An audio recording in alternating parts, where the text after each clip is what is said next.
Last class में हम theories of coordination compound पढ़ चुके थे, वर्नर्स थ्योरी, ठीक है।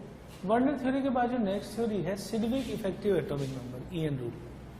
अब सिडविक जो रूल है ये किस चीज पे प्रिंसिपल है, किस चीज पे बेस्ड है, कि उस टाइम तक जो उसने कॉम्प्लेक्स फाइंड आउट किए थे, तो उसने कॉम्प्लेक्स में देखा था कि complex is stable if he attends configuration like noble gas. तो ये इसी चीज पे इसने ईएन रूल निकाला है कि इसने बोला है कि in the complex central atom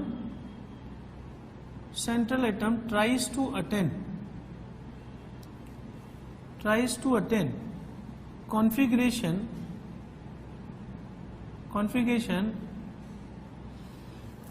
sorry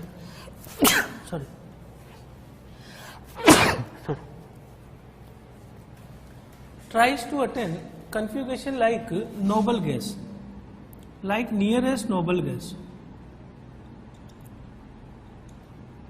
for more stability,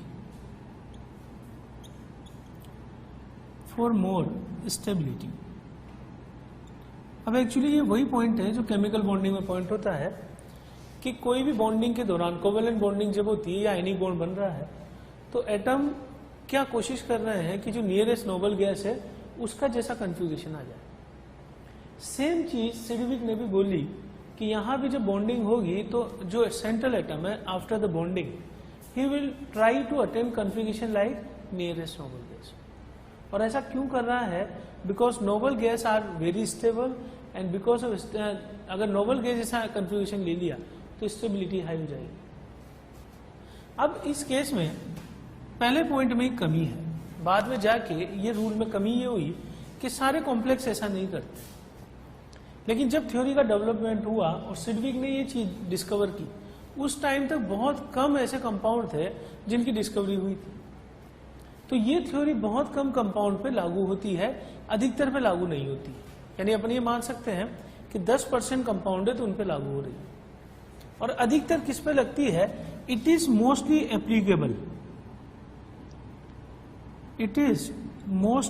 applicable on carbonyls for metal carbonyls.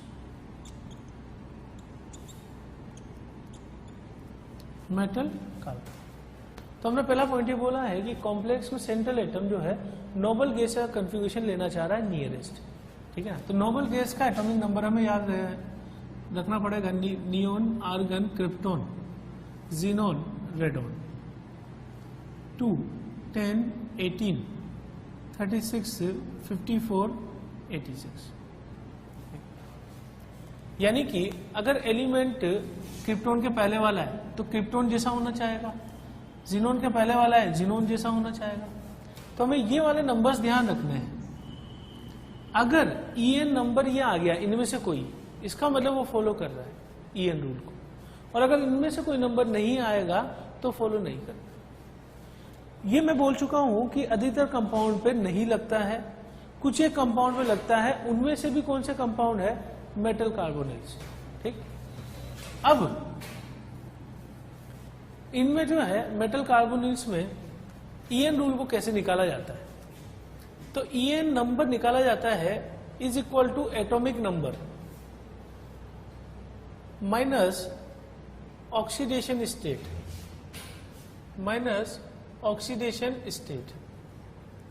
ठीक, प्लस नंबर ऑफ इलेक्ट्रॉन्स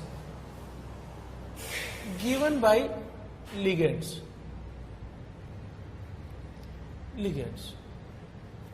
ठीक है ना। तो इस तरीके से अपन ईएन नंबर निकाल रहे हैं।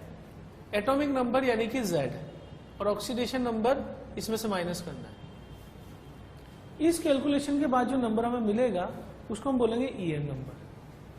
और अगर ईएन नंबर इनमें से कोई एक हुआ तो हम आंसर में लिखेंगे कि this compound will follow EN rule. जैसे मैं पहला एग्जांपल लेता हूं K4 Fe6। तो सबसे पहला काम तो हमारा ये है इसके बारे में डिसाइड करना है। तो आयरन के लिए एटॉमिक नंबर हो गया 26, ये हमें याद रखना है। और आयरन की ऑक्सीडेशन स्टेट यहां कैलकुलेट करूं तो ऑक्सीडेशन नंबर आ जाएगी +2। ये दो चीजें पता लग गई। अब मुझे देखना है कि ये लिगेंड कौन सा है। ये लिगेंड है मोनोडेंटेड। मोनोडेंटेड लिगेंड का मतलब ये है कि ये एक लिगेंड एक सिग्मा बॉन्ड बनाने वाला है। इसका मतलब कितने सिग्मा बॉन्ड होंगे? 6 सिग्मा बॉन्ड। और एक सिग्मा बॉन्ड का मतलब है 2 इलेक्ट्रॉन, तो 6 × 2 इलेक्ट्रॉन जो है लिगेंड दे देंगे। अगर ये तीनों नंबर में कैलकुलेट कर चुका हूं तो En number is equal to Z atomic number 26 minus oxidation number 2 plus 6 sigma यानी कि 12 इलेक्ट्रॉन्स। तो ये टोटल करूं तो ये 36 आता है। 36 तो इसका कहलाएगा En नंबर, और 36 इनमें से एक नंबर है। इसका मतलब मैं बोल दूंगा कि it follows En rule. It follows EAN rule. तो यही चीज पूछी जा सकती है इस टॉपिक में, कैलकुलेट En नंबर, या ये पूछा जाएगा कि which complex will follow En rule. तो हमें ये कैलकुलेशन करने के बाद ये देखना पड़ेगा कि जो नंबर आया है वो इनमें से एक होना चाहिए, then it will follow En rule. वो है K3 Fe6। तो सबसे पहला काम तो हम एटॉमिक नंबर लिख लें आयरन का Z atomic number 26। Oxidation state निकालेंगे तो इसकी +3 आएगी। अब लिगेंड हमने देख लिए, मोनोडेंटेड लिगेंड है 6, तो 6 सिग्मा का मतलब है 6 × 2 12 इलेक्ट्रॉन। En नंबर अगर मैं निकालूं तो En नंबर हो गया इसका 26 - 3 Z minus oxidation state plus जितने इलेक्ट्रॉन लिगेंड दे रहे हैं 12, ये आ गया 35। तो En नंबर तो इसका 35 हो गया, और आंसर हम लिखेंगे कि it does not follow En rule. It does not follow En rule.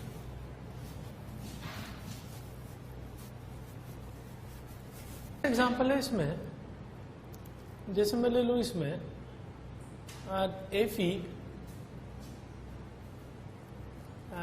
FeCN, ये तो ले चुके हैं अपन। जैसे ले लिया निकल tetra carbonyl CO4। Mostly applicable किस पे होता है? कार्बोनिल्स पे। ठीक, तो सबसे पहले तो निकल का एटॉमिक नंबर लिखो Z = 28। ये न्यूट्रल लिगेंड है तो निकल पे ऑक्सीडेशन नंबर आएगी 0, तो ये ऑक्सीडेशन नंबर हो गया इसका। और मोनोडेंटेड लिगेंड है 4, इसका मतलब 4 सिग्मा बॉन्ड बनाएगा, यानी कि 4 सिग्मा बॉन्ड यानी कि 4 × 2 इलेक्ट्रॉन इस पे लिगेंड्स देने वाले। तो En नंबर हो गया is equal to 28 - 0 oxidation state plus 8 electron यानी कि 36। तो हम ये लिख देंगे कि it follows En rule. It follows EAN rule. इसी तरीके से एग्जांपल है FeCO5। ठीक, इसमें आयरन का जो ऑक्सीडेशन स्टेट है Z तो हो गया इसका 26 एटॉमिक नंबर, और ऑक्सीडेशन नंबर हो गया 0, और मोनोडेंटेड लिगेंड 5 है, तो 5 सिग्मा मीन्स 5 × 2 10 इलेक्ट्रॉन्स लिगेंड देने वाले हैं। तो En नंबर हो गया इसका En = 26 - 0 + 10, ये हो जाएगा 36, यानी कि it also follows En rule. ये लिखेंगे कि इट फॉलोज En रूल।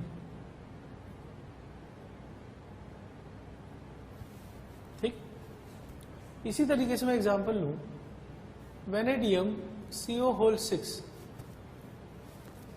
अब वेनेडियम के लिए vanadium, scandium, titanium, vanadium, Z आ जाएगा इसका 23, ऑक्सीडेशन नंबर 0, और कोबाल्ट कार्बोनिल जो लिगेंड है वो 6 है, तो ये बनाएगा 6 सिग्मा यानी कि 6 × 2 इलेक्ट्रॉन यानी 12 इलेक्ट्रॉन। तो अगर En नंबर में देखो तो En number is equal to 23 - 0 + 12 is equal to 35, यानी it does not follow En rule. It does not follow EAN rule. ठीक, चलिए वेनेडियम CO6। अब ये वो एग्जाम्पल है जैसे अपन मेटल के बारे में बात करें तो हमें बोलते हैं कि metal usually give electron, that means metal shows plus oxidation state. पर ये स्टेटमेंट बिल्कुल सही भी नहीं है, क्योंकि कॉम्प्लेक्स ऐसे कंपाउंड है जिसमें मेटल एटम जो है नेगेटिव स्टेट भी रख सकते हैं। जैसे यहां पे वेनेडियम कौन सी स्टेट में है, -1 में, तो ये एक तरह से एग्जांपल है कि मेटल माइनस स्टेट में भी हो सकता है। Z इसका 23 हो गया और 6 मोनोडेंटेड लिगेंड है 6 सिग्मा यानी कि 12 इलेक्ट्रॉन। एक सिग्मा बॉन्ड का मतलब 2 इलेक्ट्रॉन। तो अगर मैं इसका EN नंबर निकालूं तो ये हो जाएगा 23 माइनस ऑफ -1 प्लस 12, तो ये हो जाएगा 36। इसका मतलब हो जाएगा कि it follows EN rule. EN अब बाद में जो है सिडविक के टाइम तो ये था कि अगर EN रूल को फॉलो कर रहा है इसका मतलब स्टेबल है, लेकिन बाद में ये पता लगा कि जरूरी नहीं है कि EN रूल को फॉलो करे तो ही स्टेबल हो, क्योंकि कई सारे स्टेबल कॉम्प्लेक्स ऐसे भी हैं जिनमें EN रूल का फॉलो नहीं किया जा रहा है।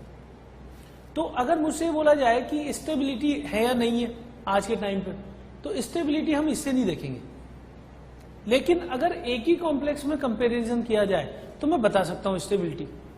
इससे पहले जो मैंने अगर स्टेबिलिटी की मैं बात करूं तो VCO6 minus is more stable then VCO6, और उसका कारण अपन देख चुके हैं कि इसका EN नंबर निकला था 35 और इसका EN नंबर था 36, यानी कि ये वाला कंपाउंड इनर्ट गैस जैसा है जबकि EN रूल को फॉलो नहीं करता।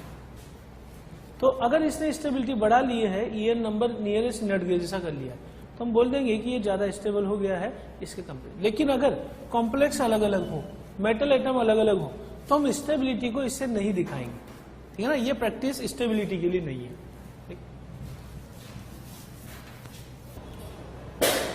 नेक्स्ट एग्जांपल है निकल DMG होल ट्वाइस। निकल DMG होल ट्वाइस में हमें क्या करना है कि यहां जो DMG है ये एक्चुअली डाइडेंटेड लिगेंड है। डाई या बाई बोलते हैं अपन, एक ही बात है, डाइडेंटेड लिगेंड।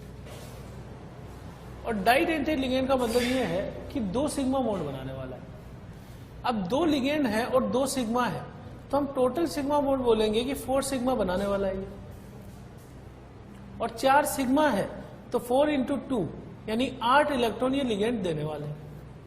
अब इस पे आ जाए पर DMG -1 चार्ज कैरी करता है तो निकल की स्टेट आएगी +2 ऑक्सीडेशन नंबर, एटॉमिक नंबर इसका 28। तो अगर EN नंबर पूछा जाए कि EN नंबर इसका कितना होगा, तो 28 - 2 oxidation state plus electron given by ligands मिलाकर ये आ जाएगा, दिस इज 34, यानी it does not follow EN rule, follow EN rule. ठीक, इसी तरीके से मैं ले रहा हूं इसमें नेक्स्ट एग्जांपल है अपने पास। जैसे मैंने लिया Fe EN होल 3 + 2। EN मतलब एथिलीन डाइएमाइन, और इस पे चार्ज 0 होता है तो आयरन कौन सी स्टेट में आ जाएगा, +2 स्टेट। और एटॉमिक नंबर इसका Z26। और ये जो लिगेंड है EN ये डाइडेंटेड लिगेंड है, यानी 2 सिग्मा बनाता है एट ए टाइम।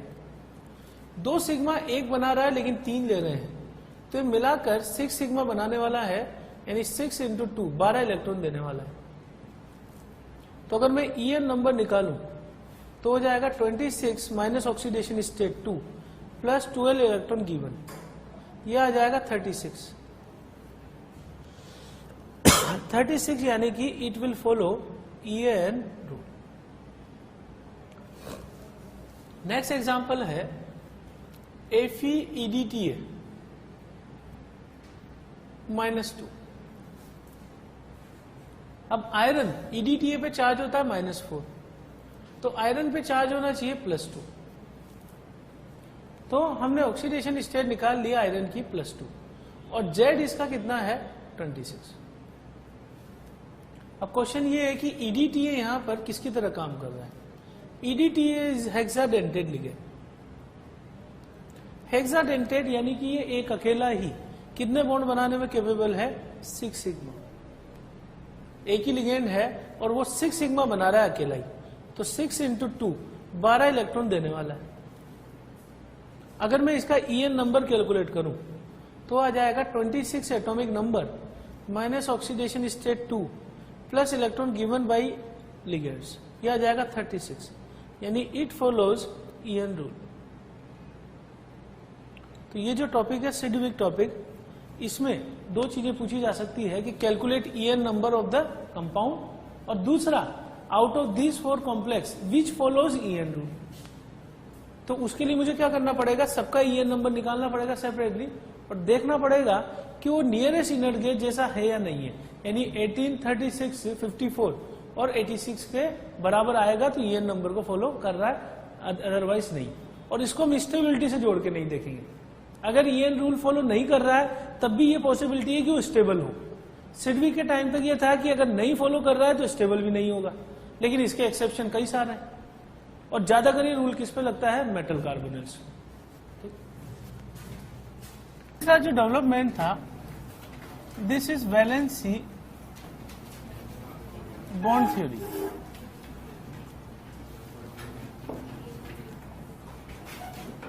जिसको हम शॉर्ट में बोलते हैं वीबीटी।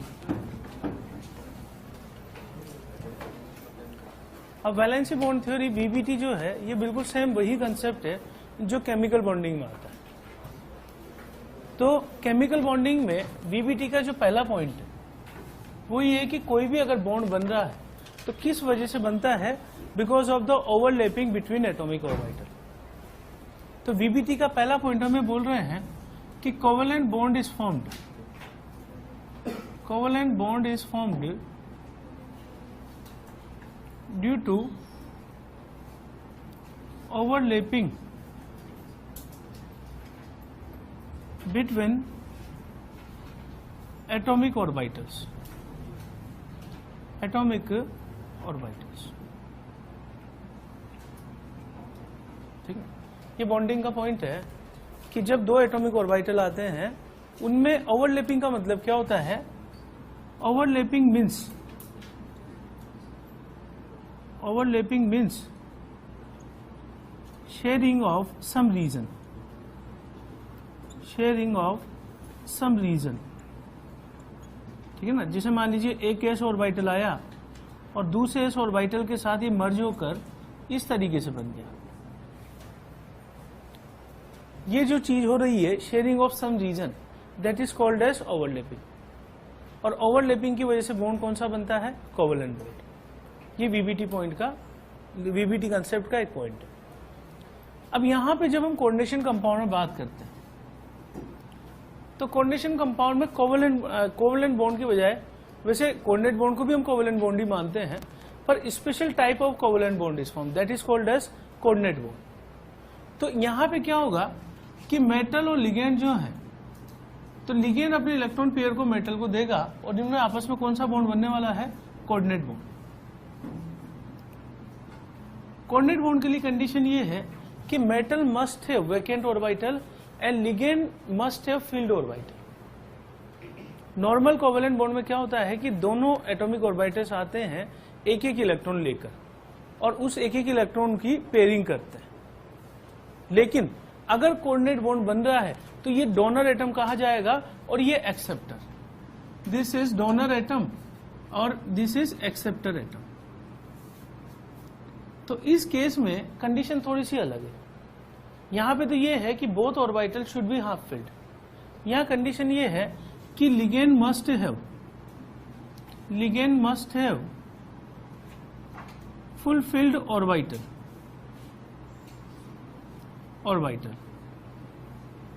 ठीक, जैसे ऑर्बिटल को मैं ऐसे बना दूं फुल फिल्ड ऑर्बिटल, 2 इलेक्ट्रॉन रह सकते हैं maximum. And metal must have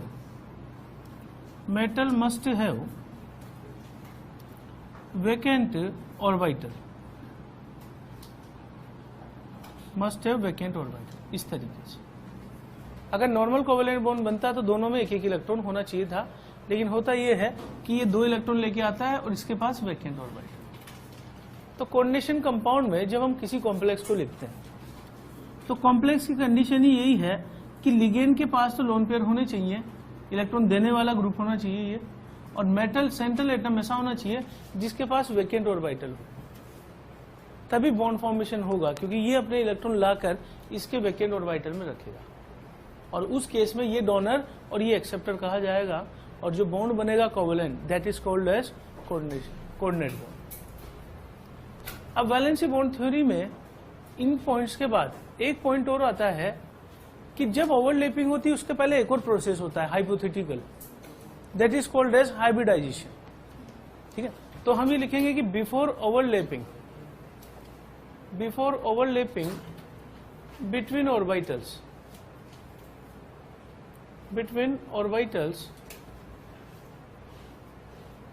hybridization takes place.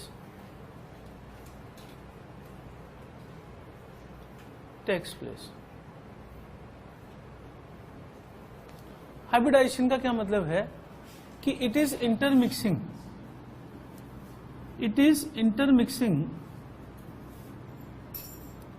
Between atomic orbitals having less difference in energy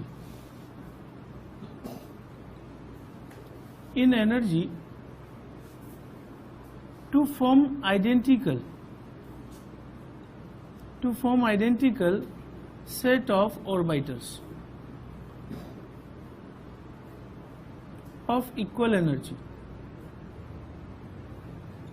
hybridization जब हम पढ़ते हैं तो हम ये बोलते हैं कि इट इज हाइपोथेटिकल प्रोसेस। और हाइब्रिडाइजेशन में क्या होता है कि एटॉमिक ऑर्बिटल्स मिलते हैं जिनकी एनर्जी में बहुत थोड़ा सा डिफरेंस हो, और मिलकर वो नए ऑर्बिटल बनाने लग जाते हैं, और नए ऑर्बिटल बनाने को हम बोलते हैं इंटरमिक्सिंग। तो ऑर्बिटल मिलेंगे, आपस में एक दूसरे में इंटरमिक्स करेंगे, और फिर उनके खत्म होने से नए ऑर्बिटल हम मानते हैं कि बन जाते हैं जिनकी एनर्जी इक्वल होती है, शेप आइडेंटिकल होती है। ठीक, तो लेकिन ये प्रोसेस हाइब्रिडाइजेशन होता है बिफोर द ओवरलैपिंग। ठीक, तो हाइब्रिडाइजेशन का मतलब तो है कि ऑर्बिटल खत्म हुए और नए ऑर्बिटल बने। ठीक, और ओवरलैपिंग का मतलब है कि जो ऑर्बिटल बने हैं अब वो ऑर्बिटल पास में आए, उन्होंने कुछ रीजन का शेयरिंग किया, और that is called as overlapping, और उससे बॉन्ड बनेगा। तो बॉन्ड बनने के पहले हाइब्रिडाइजेशन मानते हैं अपन, और उसके बाद ओवरलैपिंग मानते हैं। अच्छा, ये जो वीबीटी कंसेप्ट हम पढ़ रहे हैं, वीबीटी कंसेप्ट के बाद हम सीएफटी पढ़ेंगे, क्रिस्टल फील्ड थ्योरी।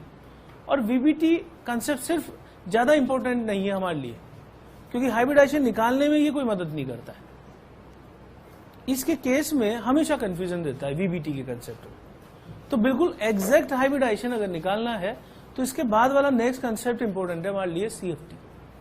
हम यहाँ पे सिर्फ इंट्रोडक्शन कर रहे हैं कि बॉन्डिंग कैसे होती है, हाइब्रिडाइजेशन कैसे निकाला जाता है। ठीक है, तो इसकी कमी ये है कि इस केस में नोट अपन डाल के लिखेंगे कि some additional information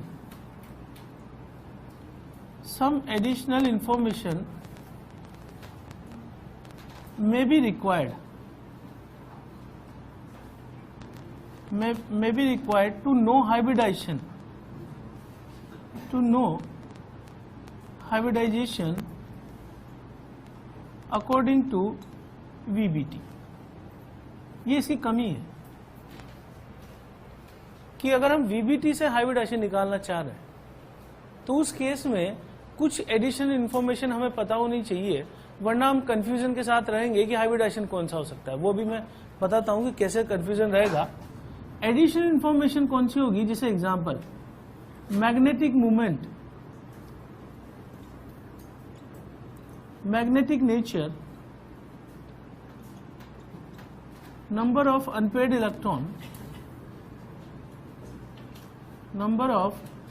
electron and dipole moment।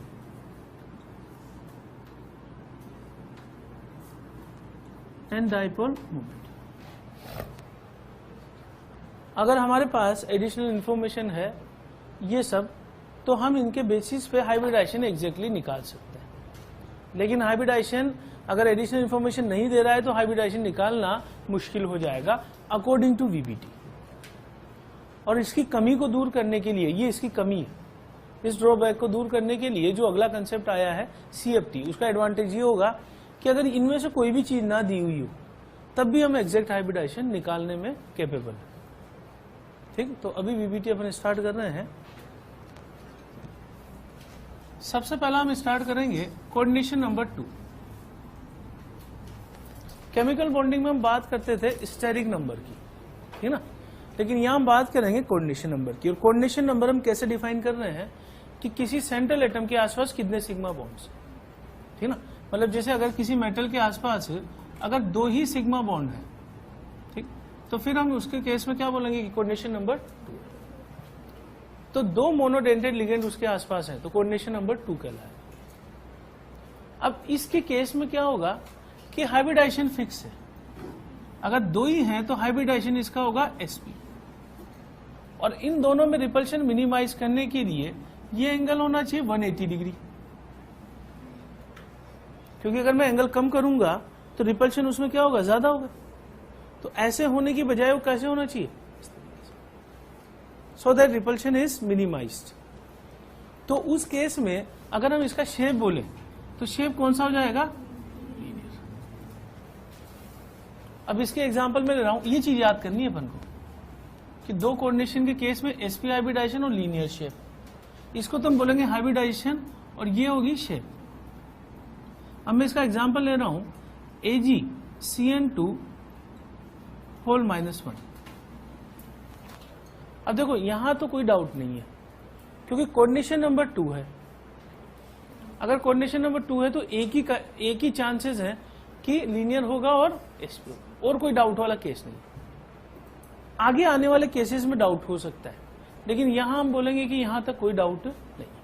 तो यहां तो आप सीधा बोल सकते हो कि sp हाइब्रिडाइजेशन, और अगर अपन इसको वेरीफाई करना चाहें तो ये देखकर तो मुझे पता लग गया कि कोऑर्डिनेशन नंबर 2 होगा। सबसे पहले मैं मेटल का ऑक्सीडेशन स्टेट निकालूं।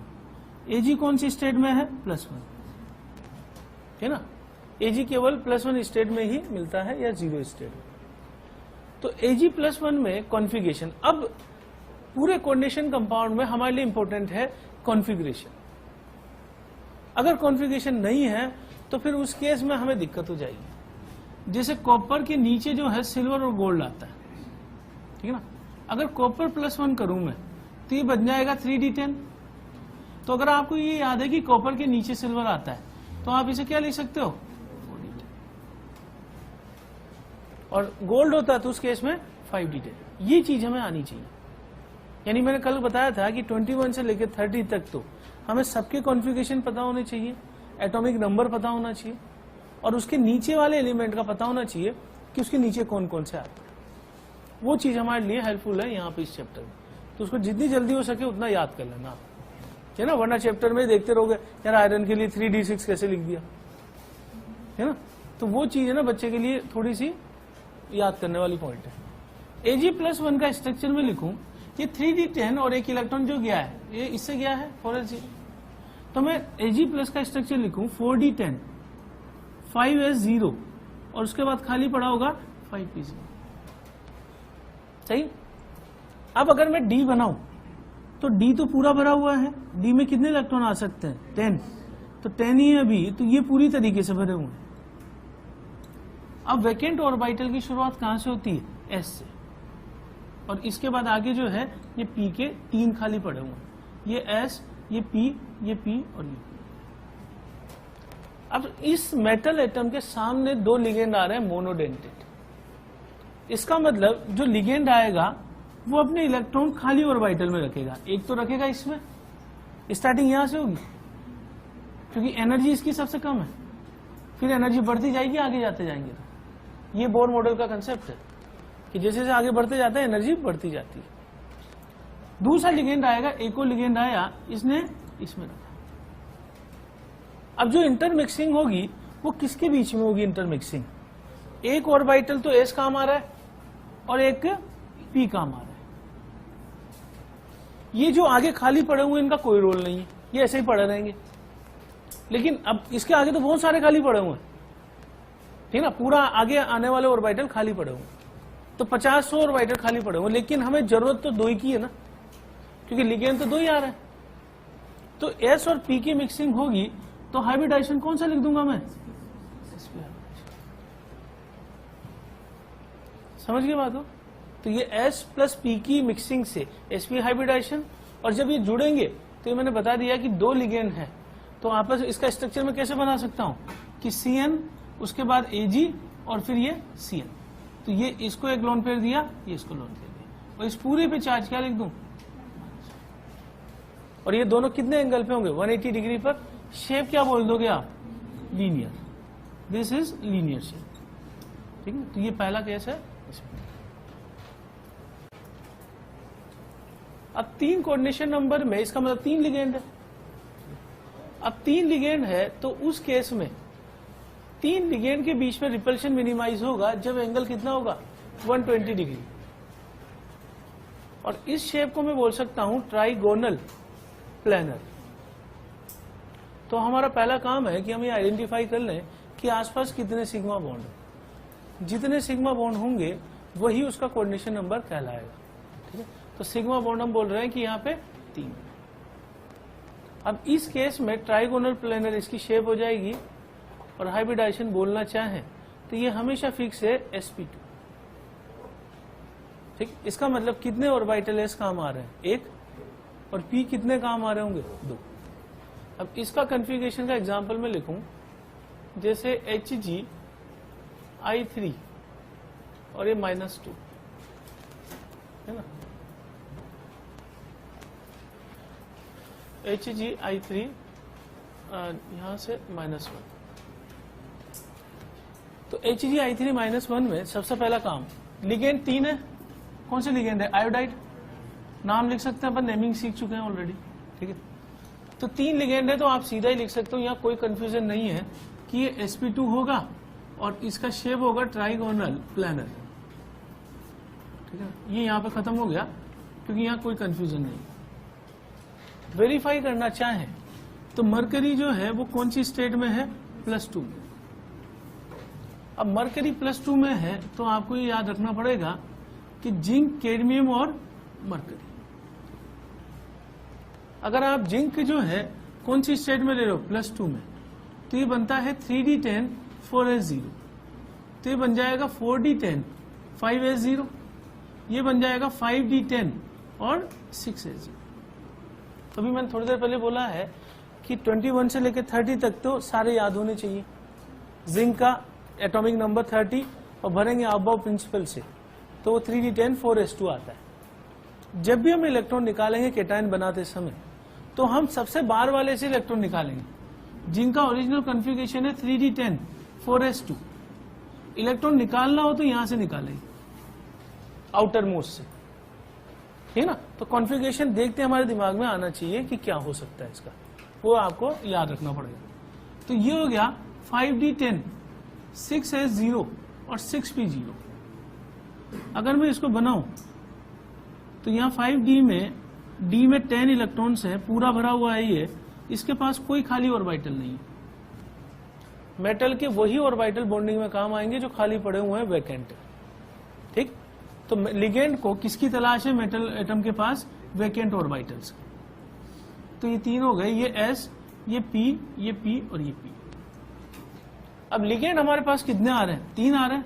एक यहां रखेगा लोन पेयर, एक यहां और एक यहां। तो जरूरत हमें कितने की है, 3 की जरूरत है।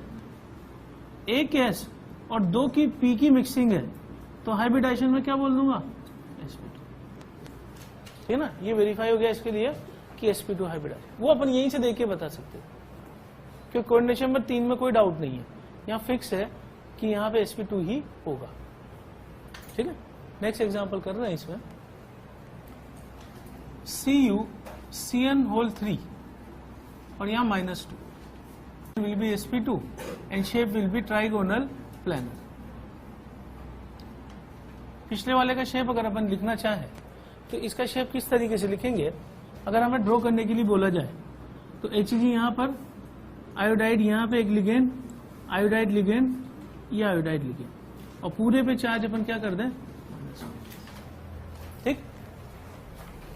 CuCN3 -2 वाले केस में यहाँ पे जो है ये चीज तो फिक्स हो गई कि sp2 हाइब्रिडाइजेशन है, ट्राइगोनल प्लेनर। अब अपन कॉपर का ऑक्सीडेशन स्टेट निकाले, कौन सी स्टेट में है, +1। कॉपर और क्रोमियम 2 एक्सेप्शंस आते हैं। जब हम 21 से लेकर 30 तक एटॉमिक नंबर्स को, एलिमेंट्स को भरते हैं, तो उस वक्त 2 जगह एक्सेप्शन है, क्रोमियम और कॉपर, अबाव प्रिंसिपल का। और उसका कारण क्या होता है कि कि कॉपर जो है 29 है, तो ये 3d9 और 4s2 होना चाहिए था अब्बाऊ के हिसाब से, लेकिन ये क्या होता है 3d10 4s2। ये कॉपर का ओरिजिनल है।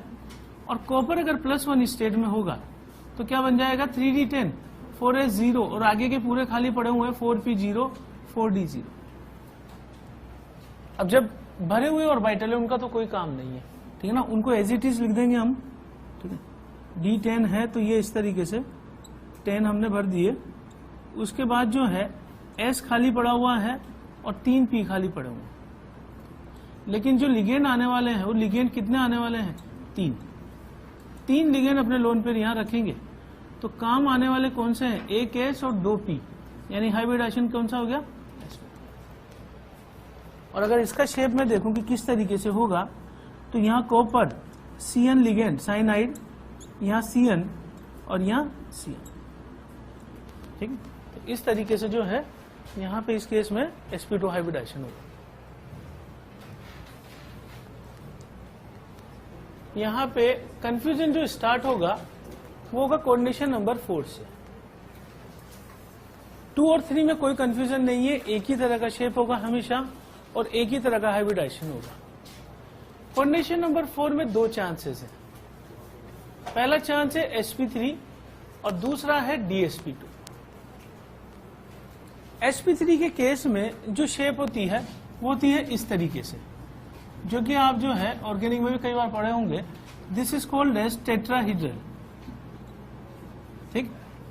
तो sp3 के केस में शेप कहलाती है इसकी टेट्राहीड्रल। और dsp2 ये इससे पहले नहीं आया है, बॉन्डिंग में नहीं पढ़ाया जाता है। इसकी शेप होती है इस तरीके से, ये 4 लिगेंड हम 4 बना रहे हैं इस तरीके से, ठीक। और यहां लिगेंड है, यहां भी 4 है इस तरीके से। चारों एक ही प्लेन में है तो हम ये इसे बोलते हैं स्क्वायर। तो ये स्क्वायर बन रहा है इसलिए, और एक ही प्लेन में चारों हैं इसलिए नाम हो जाएगा स्क्वायर प्लेनर। ये dsp2 के केस में। यहां जो d काम आएगा d यूज्ड, ये d काम आता है d ऑर्बिटल में x² y²। इसका लॉजिक हम बाद में देखेंगे कि यही ऑर्बिटल क्यों काम में आता है, ठीक है। तो dx² y², 5 तरह की d ऑर्बिटल होते हैं। कौन कौन से, dxy dyz dzx, dx² y² और dz², ठीक। अब इस केस में अगर अपन देखें तो यहां एंगल होगा 109 डिग्री 28 मिनट्स और यहां एंगल होगा 90 डिग्री। बताइए रिपल्शन ज्यादा कहां होगा,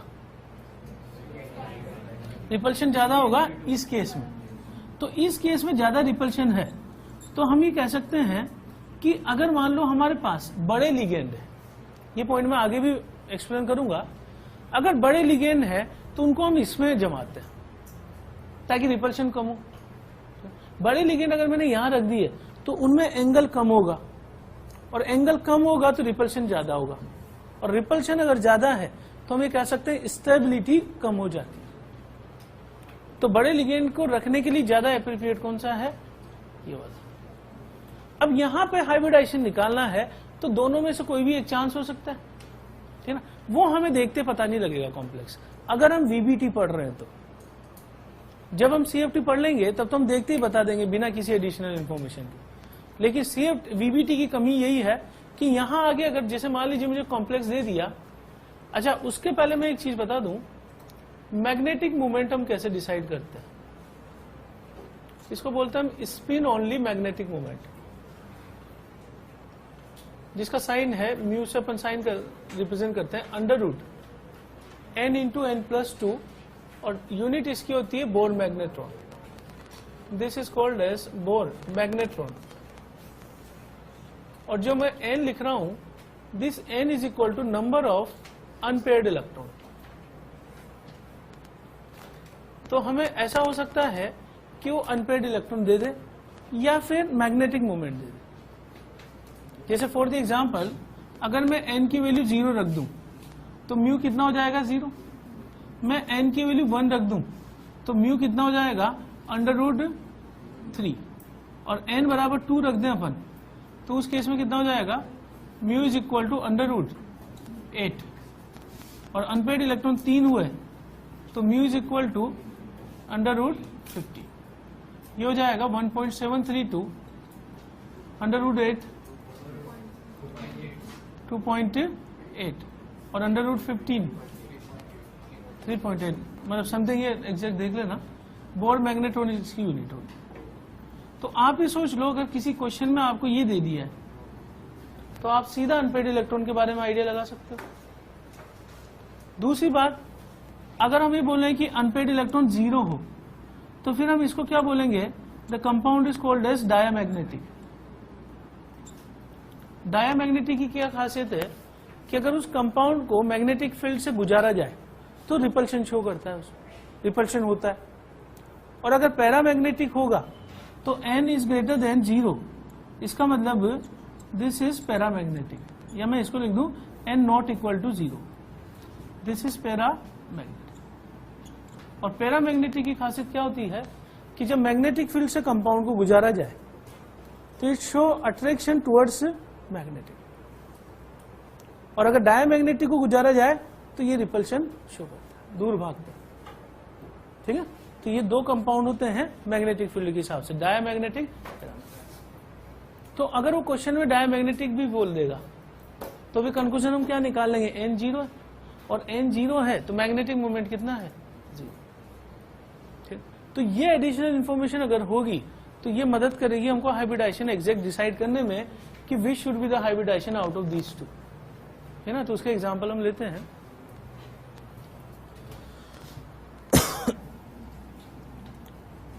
निकल Cl4 -2, और हमें ये बोल दिया कि mu is equal to √8 Bohr magnetron, या फिर वो ऐसे बोल दे कि अनपेड इलेक्ट्रॉन जो है 2 पड़े हुए हैं।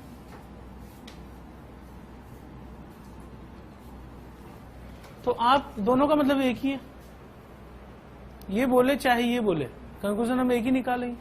ठीक है ना। अच्छा, क्या होगा, ये पैरामैग्नेटिक होगा अगर अनपेड इलेक्ट्रॉन 2 है तो। अब मैं इसमें स्टार्ट करूं कि जैसे निकल, कोऑर्डिनेशन नंबर तो कहां से डिसाइड कर देंगे, ये देखते हैं।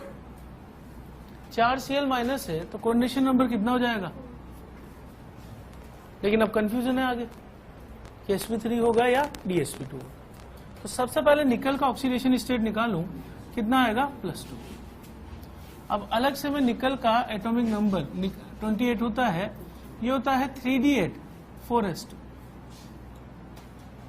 ठीक है ना, बोलते हैं अपने दिमाग में आना चाहिए कि निकल क्या कॉन्फ़िगरेशन कैरी करता है। निकल +2 अगर होगा तो 2 इलेक्ट्रॉन मैंने निकाल दिए, ये बन जाएगा 3d8 4s0 4p0। d8 को मैं भरूं, d सब शेल में कितने ऑर्बिटल्स होते हैं, 5। और जब 8 इलेक्ट्रॉन भरेंगे तो कौन से रूल को फॉलो करेंगे, यहां पर इस केस में 8 इलेक्ट्रॉन को इसमें भरना चाह रहा हूं, तो 3 अपने पास प्रिंसिपल है, आप बाव, पॉली और हुंस। तो हुंस, पॉली और आप बाव में से कौन सा यहां फॉलो कराऊंगा, हुंस रूल। यानी हुंस रूल में हम एक रूल ये होता है इसमें कि डी जनरेट ऑर्बिटल्स है, तो while filling electrons in degenerate orbitals, pairing will not start unless each orbital has at least one unpaired electron। ये रूल है हंस के हिसाब से या हुंस के हिसाब से, 1 2 3 4 5, उसके बाद पेयरिंग स्टार्ट करेंगे 6 7 8। ये हो गया। अब ये 2 अनपेड इलेक्ट्रॉन बचे हुए हैं, तो n का वैल्यू कितना हो गया, 2। इसके बाद खाली कौन से पड़े हुए हैं, S, और उसके बाद खाली कौन से पड़े हुए हैं, P। ठीक, अब आप ही बताइए कि लिगेंड अपने यहां बॉन्डिंग के लिए आएगा, तो लिगेंड भरा हुआ ऑर्बिटल लेके आ रहा है 2 इलेक्ट्रॉन, यहां एक इलेक्ट्रॉन है। अगर लिगेंड 2 इलेक्ट्रॉन यहां रखता है तो 3 इलेक्ट्रॉन हो जाएंगे। यहां 3 इलेक्ट्रॉन हो जाना कौन से रूल को वायलेट करेगा, पॉली को, क्योंकि पॉली ये बोलता है कि किसी भी ऑर्बिटल में मैक्सिमम 2 इलेक्ट्रॉन ही रह सकते हैं।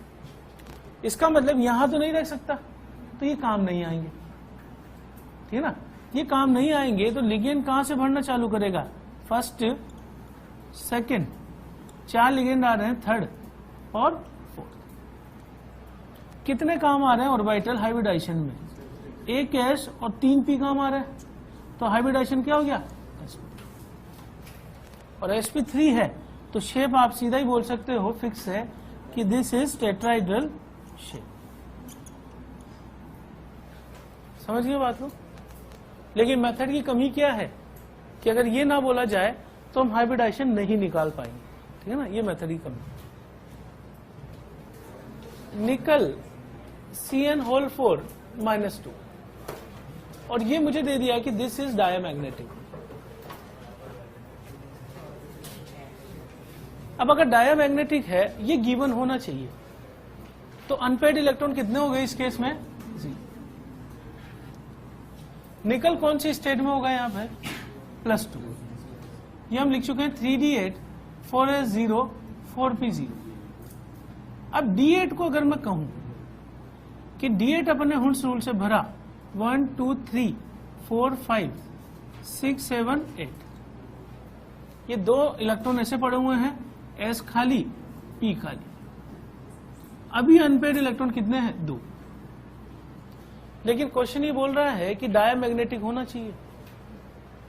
अब ये तो इस वक्त तो पैरामैग्नेटिक है, फिर हमें अगले स्टेप में क्या करना पड़ेगा? इसे डायामैग्नेटिक बनाना पड़ेगा। वो कब पॉसिबल है? जब मैं एक इलेक्ट्रॉन को इधर ट्रांसफर कर दूं। अगर ये इलेक्ट्रॉन ट्रांसफर हो गया है तो इसका शेप हो जाएगा 4 6 8, एक खाली हो जाएगा। ये पेयरिंग जो हुई है, ये पेयरिंग करवाई है लिगेंड में, जो हम आगे समझेंगे CFT में। हो कैसे रही है ये आगे का पॉइंट है, पर होनी चाहिए, क्योंकि ये बोल रहा है क्वेश्चन में। अगर बॉन्डिंग इसी केस में हो रही होती, अगर बॉन्डिंग इसी केस में हो रही होती तो अनपेयर्ड इलेक्ट्रॉन 2 होने चाहिए थे, लेकिन ये बोल रहा है कि अनपेयर्ड इलेक्ट्रॉन 0 होना चाहिए। इसका मतलब ये एक इलेक्ट्रॉन में इधर पहुंचा दूं तो इसके आने से ये पेयरिंग हो जाएगी और एक खाली हो जाएगा। तो हमें ऑर्बिटल कौन से चाहिए? खाली चाहिए ना, फुल फील्ड या हाफ फील्ड नहीं चाहिए। तो लिगेंड हमारे पास कितने आ रहे हैं? 4, 1 2 3 और ये 4। किस किस में आ रहे हैं? एक तो डी में, ये S, ये 2। तो अगर ये चारों मिल गए तो हाइब्रिडाइजेशन कौन सा बन जाएगा? DsP2। और हाइब्रिडाइजेशन पता लग गया तो हम शेप भी सीधा बोल सकते हैं, शेप इज स्क्वायर प्लेनर। ये बात समझ में आ गई? लेकिन अगर ये चीज नहीं होती, अगर ये चीज नहीं लिखी जाती इनके साथ, तो फिर हम यहां से यहां नहीं पहुंच पाते। स्क्वायर प्लेनर होगा या टेट्राहेड्रल होगा, ये बताना मुश्किल था। तो जो वीबीटी की कमी वाला पॉइंट है कि सम एडिशनल इंफॉर्मेशन में बी रिक्वायर्ड, वो स्टार्ट होता है कंडीशन नंबर 4 से, ठीक है ना। वहां से कंफ्यूजन स्टार्ट होता है और वो एडिशनल इंफॉर्मेशन ही हेल्प करेगी, इसके बगैर नहीं निकाल पाएंगे। जब हम अगला कंसेप्ट पढ़ लेंगे CFT, तो इसके बगैर भी निकालने में कैपेबल हो जाएगा, है ना। तब तक वेट करना पड़ेगा।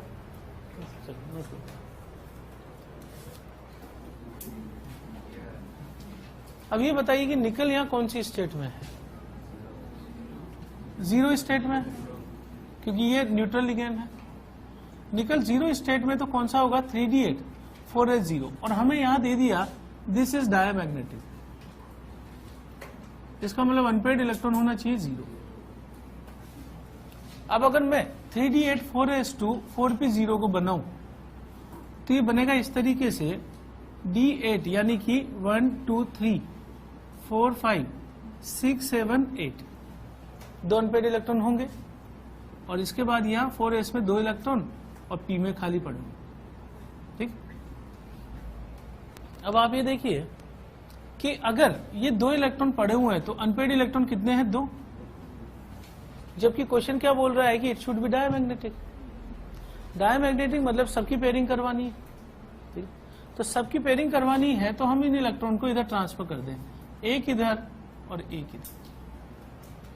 इलेक्ट्रॉन ऊपर से नीचे आ सकता है आसानी से, लेकिन नीचे से ऊपर जाने के लिए उसको एनर्जी चाहिए होती है, ठीक है ना। तो वो रेयर होता है। अधिकतर क्या होता है कि इलेक्ट्रॉन आसानी से ऊपर से नीचे आ जाएगा, उससे स्टेबिलिटी बढ़ती जाती है। तो ऐसा हम क्यों कर रहे हैं कि इन दोनों को इधर पहुंचा रहे हैं? क्योंकि ये इंफॉर्मेशन हमें बोल रही है अगर वो बोलते कि अनपेड इलेक्ट्रॉन 2 ही होने चाहिए, तब तो हम इसी केस से कराते स्टार्ट। तो इस केस में कि जैसे ये पेयरिंग हो गई, ये यहां पे हो गया 2, 4, 6, 8 और 10 पूरा भर गया, ये इधर आने की वजह से खाली हो गया, और उसके बाद 3p बचे होंगे। लिगेंड कितने आ रहे हैं अपने पास? 4। तो एक यहां आएगा, दूसरा लिगेंड यहां, तीसरा ये आ नहीं रहा है, ये अपने इलेक्ट्रॉन्स को शेयर कर रहा है इनके साथ। इसके पास फील्ड ऑर्बिटल, इसके पास वैकेंट ऑर्बिटल, और काम कौन से आ रहे हैं? एक s और ये 3p। तो हाइब्रिडाइजेशन इस केस में क्या हो जाएगा? sp3, और शेप क्या हो जाएगी? टेट्राहेड्रल। ठीक, इस तरीके से हम हाइब्रिडाइजेशन डिसाइड करेंगे, ठीक है ना। तो अब ये बात समझ में आ रही होगी आपको। DMG होल्ड ट्वाइस, और ये भी मैंने बोल दिया कि दिस इज ऑल्सो डायमैग्नेटिक। तो पहला काम तो हमारा यही है कि हम ये पहचाने कि कोऑर्डिनेशन नंबर कितना होगा। गलत है ना। अब जैसे यहां पे अगर मोनोडेंटेड लिगेंड होते तो मोनोडेंटेड 2 होते तो मैं सीधा लेता sp हाइब्रिडाइजेशन, ठीक है ना। लेकिन ये बाइडेंटेड लिगेंड है और 2 आ रहे हैं, तो 4 सिग्मा बनाएंगे तो कोऑर्डिनेशन नंबर कितना होगा? ये एक पहला काम है अपना, पहचानना, ठीक है ना। तो बाइडेंटेड लिगेंड आ गया, इस पे -1 चार्ज होता है, तो निकल कौन सी स्टेट में होगा? +2। और ये हो गया 3d8, 4s0, 4pg। अब लेकिन ये डायमैग्नेटिक बोल रहा है, तो उस केस में मैं इसको उसी तरीके से कर रहा हूं कि यहां पे जो है 2, 4, 6, 7, 8 ये किधर चला जाएगा ताकि पेयरिंग हो जाए, और उसके बाद जो है, और ये पेयरिंग हो जाने की वजह से यहां पे एक खाली हो गया और खाली हो जाएगा, तो फिर यहां से बॉन्डिंग स्टार्ट हो जाएगी। लिगेंड एक यहां पर, एक लिगेंड यहां पर, और 2 लिगेंड यहां पर। अब ये एक्चुअली मैं इसको इस तरीके से नहीं शो कर सकता क्योंकि मोनोडेंटेड नहीं आ रहा है, ठीक है ना। तो ये मैं इस तरीके से शो नहीं करूं, मैं कहूं कि 4 ऑर्बिटल की जरूरत है 4 सिग्मा बॉन्ड के लिए। ये D, ये S, ये P और P। तो हाइब्रिडाइजेशन कौन सा हो गया? DsP2। और शेप कौन सी हो जाएगी? Square planar. लेकिन हम इसको दिखाते कैसे हैं वो समझ लो। बाइडेंटेड लिगेंड होगा तो M, इसको मैं बोल दूं यहां से बाइडेंटेड लिगेंड जो है L, ये जुड़ा हुआ है बाइडेंटेड। तो डोनर साइड ये 2 है, डोनर साइड ये 2 है, तो एक बॉन्ड यहां से, एक बॉन्ड यहां से, यानी ये कौन सा लिगेंड बता रहा हूं मैं? DMG। और दूसरा DMG भी मैं ऐसे बना दूं, L और यहां L ligand donor atom side, और ये कौन सा है? DMG। तो शेप तो वही हो जाएगी स्क्वायर प्लेनर, पर ये जुड़ा हुआ इस तरीके से होता है। और इस केस में ये किलेट रिंग बनाएगा जो मैं बता चुका हूं पहले, बाइडेंटेड जुड़ेगा, ठीक। और यहां पर 2 डोनर साइड होगी, तो अगर मोनोडेंटेड होते तो अलग अलग करके लिखता, बाइडेंटेड होगा तो इस तरीके से लिखूंगा और फिर इसकी बॉन्डिंग, तो शेप इसकी इस तरीके से हो जाएगी। समझ गए बात में? ठीक, नोट करो फटाफट। में जो सबसे कंफ्यूजिंग केस होगा, मतलब जितने भी हैं उनमें, वो होगा कोऑर्डिनेशन नंबर 5। 4 तक हम पढ़ चुके हैं। 5 के केस में 2 तरह के हाइब्रिडाइजेशन पॉसिबल है, वो है sp3d या फिर dsp3। इनमें से कोई भी हो सकता है, ठीक है ना। इससे पहले कौन सा था? sp3 और dsp2। इसके बाद केस पॉसिबल है sp3d या dsp2। ये वाला बॉन्डिंग में आ जाता है sp3d, ये यहां पे आया कोऑर्डिनेशन में dsp3। शेप यहां पे 2 तरह की पॉसिबल है। अब शेप जो है, पहली पॉसिबल है TBP, फुल फॉर्म है इसकी ट्राइगोनल बाई पिरामिडल। नाम सही याद रखो, मैं भी भूल जाऊंगा वरना तुम्हारे चक्कर में, ठीक है ना। Trigonal bi pyramidal. और अगर इसका स्ट्रक्चर बना अपन इस तरीके से, ये होता है, और यहां पे जो D यूज होगा वो होगा dz²। इसका लॉजिक भी अपन बाद में CFT के दौरान पढ़ेंगे कि कौन सा D काम आने वाला है। और उसके बाद दूसरा जो शेप है वो है स्क्वायर पिरामिडल। स्क्वायर पिरामिडल ये पहली बार आया है बॉन्डिंग में, यहां तक ही आता है सब, ठीक है ना। कोऑर्डिनेशन कंपाउंड में ये पहला केस आया है DsP3 और इसमें शेप स्क्वायर पिरामिडल। ये कैसे होता है, इस तरीके से, इस तरीके से। लिगेंड यहां पे कितने हैं, लिगेंड यहां पे 2 3 4 5 लिगेंड है, 5 सिग्मा बॉन्ड। यहां भी 5 लिगेंड है, लेकिन जब आप इनको कंबाइन करोगे तो ये जो है इसके साथ पिरामिड बनाएगा इस तरीके से।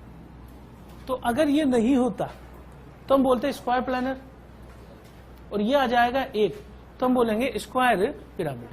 अगर एक और आ जाता तो क्या बोलते, गलत, स्क्वायर बाई पिरामिडल नहीं होगा, उसका सही नाम है ऑक्टाइडल, है ना। तो ये स्क्वायर पिरामिडल है 1। अब अगर मान लो मुझे शेप के बारे में पता लग गया, इनकी क्या खासियत है कि यहां डाइपोल मूवमेंट, मैं मैग्नेटिक मूवमेंट की बात नहीं कर रहा हूं, यहां डाइपोल मूवमेंट जो है नॉट इक्वल टू 0 होगा अगर लिगेंड सारे अलग हैं तो, लिगेंड सारे सेम है तो भी। और अगर मैं यहां डाइपोल मूवमेंट देखूं तो यहां डाइपोल मूवमेंट होगा 0 if all ligands are same, ये केमिकल बॉन्डिंग का पॉइंट है। ये कैसे हुआ है वो समझ लो। ये तीनों अगर अपनी तरफ इलेक्ट्रॉन खींचेंगे तो तीनों 120 डिग्री पर है। ये एंगल कितना होगा, दिस एंगल इज 120 डिग्री। अब डाइपोल मूवमेंट को फोर्स की तरह कंसिडर कर लो। 3 फोर्स एक जैसे 120 डिग्री पे लगेंगे तो एक दूसरे को कैंसिल आउट कर देंगे। 2 फोर्स एक दूसरे से अपोजिट 180 डिग्री पे लगेंगे तो कैंसिल आउट। तो ये दोनों एक दूसरे को कैंसिल आउट करते हैं, ये तीनों एक दूसरे को कैंसिल आउट, ताकि नेट डाइपोल मोमेंट कितना आ जाए, 0। और जब ऐसा मॉलिक्यूल का केस होता है तो हम उसे बोलते हैं नॉन पोलर, ठीक। अगर डाइपोल मोमेंट, अगर सारे लिगेंड सेम है तो भी ये चारों तो कैंसिल कर देंगे एक दूसरे को, लेकिन एक ये तो बच जाएगा। इसको कैंसिल करने वाला एक और होना चाहिए था यहाँ पे। भाई डायरेक्शन ये इधर खींच रहा है, ये इधर खींच रहा है, ये इधर खींच, और 90 डिग्री पर है, तो dipole moment not equal to 0, हम इसे बोलेंगे पोलर।